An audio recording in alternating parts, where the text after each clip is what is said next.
অনেক দিন হয়েছে বাইরে যাই না, আর আমি ঘর থেকে কোথায় বের হই না। তো বাচ্চারা সবসময় কান্নাকাটি করে, ওদেরকে নিয়ে বাইরে যেতে বলে। তো বাচ্চাদের কাজ বাচ্চারা করে আর আমার কাজ আমি করি, কারণ বাচ্চারা তো যেতেই চাবে। তো আমার সুযোগ সুবিধা বুঝেই তারপরে আমি যাব। তো ওরা কান্নাকাটি করতেছে, ওদের আজকে ফুচকা খাওয়াইতেই হবে। তো আমিও কথা দিছি ওদেরকে আজকে ফুচকা খাইতে নিয়ে যাব। আসসালামু আলাইকুম আপুরা, বাড়ির সবাই কেমন আছেন? আলহামদুলিল্লাহ, আপনাদের দয়ায় আমি কিন্তু অনেক ভালো আছি। অনেক দিন হয়েছে কিন্তু আমি বাসা থেকে বের হই না, আর বাসা থেকে কোথায় যাই না। আমার কোথায় যেতেও ইচ্ছা করে না। আমার সারাক্ষণ বাসার ভিতরেই থাকতে ইচ্ছা করে আর ভালো লাগে। বাইরে যেতে আমার একদম ইচ্ছা করে না। যেহেতু বাচ্চারা অনেক কান্নাকাটি করছে আর ওরা নদীর পাড়ে ব্রিজ দেখতে যাইতে চাইছিল, তো সবার কাছে গল্প শুনে নদীর পাড়ে ব্রিজ করছে অনেক সুন্দর, আর ওখানে অনেক সুন্দর সুন্দর জিনিস দেখা যায়, নদী দেখা যায়। তো আমারও অনেক ইচ্ছা ছিল যাব, আর যাব করে আসলে যাওয়ার সময়ই হয় না।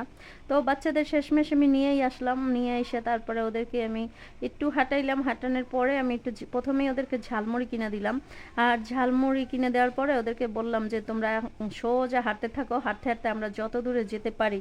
চাইরের দিকটা আসলে দেখতে দেখতে আমাদের সন্ধ্যা হয়ে গেছিল, আর আমরা কিন্তু এই ভিডিওটা যখন করতেছিলাম তখন কিন্তু সন্ধ্যা ছিল। তো সন্ধ্যার সময় কিন্তু কালার একটা অত ভালো আসে না। তো যতটুকু পেরেছি ততটুকু আমি ভিডিও করে আপনাদেরকে দেখানোর চেষ্টা করেছি।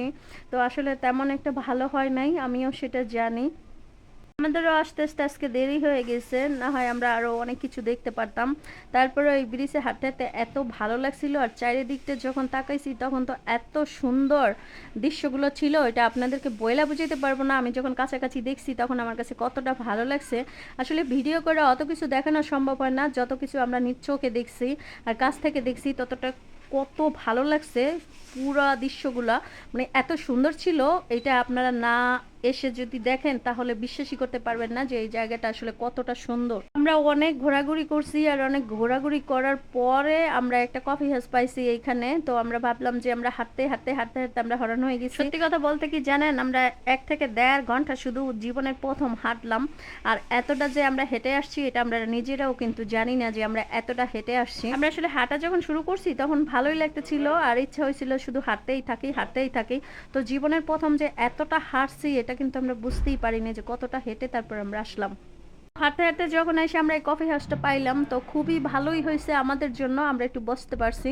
তো এখানে বসার পরে জিজ্ঞেস করলাম কি কি পাওয়া যায়। ওদের এখানে আসলে ফুচকা, চটপটি আর দুধ চা আর কফি ছাড়া অন্য কোনো কিছুই খাবার পাওয়া যায় না। আর বাচ্চাদের জন্য চিপস, চানাচুর এগুলো আছে। তো এগুলো তো সবসময় সব জায়গায় এসে খেতে ভালো লাগে না। তো তারপর ওনাদেরকে বললাম ঠিক আছে, আমাদেরকে 8-9 প্লেট আগে ফুচকা বানিয়ে দেন, তারপরে আমরা দুধ চাটা খাবো। তো এখানে যদি আপনারা কেউ আসেন তাহলে কিন্তু অবশ্যই দুধ চাই খাবেন, কফি খাবেন না। এখানে কফি কিন্তু একদম মজা না, আর দুধ চাও কিন্তু আহামরি তেমন যে একটা মজা তাও না।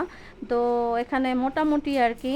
আর 1 কাপ চার দাম ছিল 25 টাকা করে। তো 25 টাকা তেমন একটা বেশি দাম না, কিন্তু অত একটা মজাও ছিল না। তো 25 টাকা দাম হিসেবে চাটা আরও বেশি মজার হওয়ার কথা ছিল, তো তেমন কিন্তু একটা মজা না। তো আপনারা কিন্তু যখনই চা কফি খাবেন অবশ্যই বুঝে শুনে তারপরে অর্ডারটা করবেন। কি আর করার, চাটা যেহেতু অর্ডার করছি চাটা তো আমাদেরকে খেতেই হবে। তো চাটা আসলে যতটা গরম হওয়ার কথা ছিল আমার কাছে তেমন একটা গরম লাগে নাই। তো বাচ্চাদের যেহেতু ঠান্ডা চা প্রয়োজন ওদের জন্য ঠিক আছে, কিন্তু আমাদের বড়দের জন্য চাটা ঠিক নেই, আরও গরম প্রয়োজন ছিল। যাই হোক, আপনারা যারা যারা ঠান্ডা চা খেতে পছন্দ করেন তারা কিন্তু অবশ্যই তামান্না পার্কের এখানে আসলে এই কফি হাউসে চলে আসবেন। এখানে আসলে কিন্তু ভালোই ঠান্ডা চা পাওয়া যায়, গরম খেতে না চাইলেও কিন্তু ঠান্ডা খেতে অবশ্যই পারবেন। তো আমার কিন্তু চা কফি দুইটাই একটু গরম গরম খেতেই ভালো লাগে, একটু হালকা হালকা ঠান্ডা থাকলে আমার একদম ভালো লাগে না। তো এদিকে দেখেন আমাদের খাওয়া দাওয়া শেষ, আমি বিল দিয়ে সবাইকে বললাম চলো আমরা এবার চলে যাই। তো আজকের ভিডিওটা আমি এখান থেকেই শেষ করব। আর আপনাদের কেমন লাগছে অবশ্যই কিন্তু কমেন্ট করে জানাতে ভুলবেন না, আর ঘুরতে আসলে অবশ্যই এখানে আসবেন।